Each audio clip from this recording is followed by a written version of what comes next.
Ás veces, eu teño dito xa moitas veces, que me dá moitísima pena cando unha casa se pecha, empeza a entrar a humedade, a irse. Mirad, estou no baixo dunha casa, e veredes que aí hai restos de 2 carros, alo menos, o sea, que era unha casa importante, restos dunha grade, un arado, o que era os útiles de labranza. E neste sitio no que estou, neste pequeno cacho, pois seguramente era donde estaba o porco da casa, non? Lógicamente o que vai a restaurar xa non vai montar aquí, a mellor montar outra cousa, pero xa o porco non vai estar. E fijarse que cousa curiosa,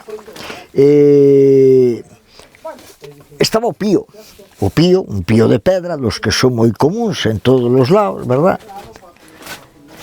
E había esa peza que moitos sitios lle chaman rumillón,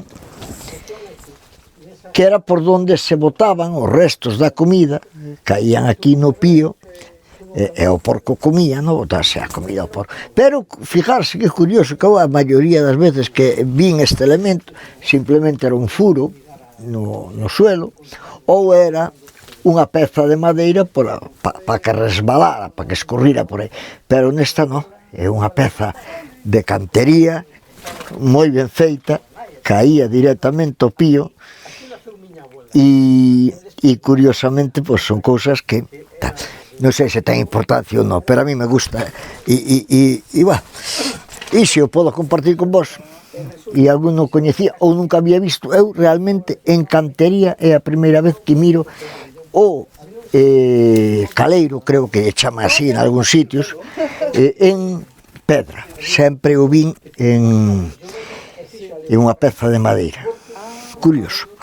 Vamos alá.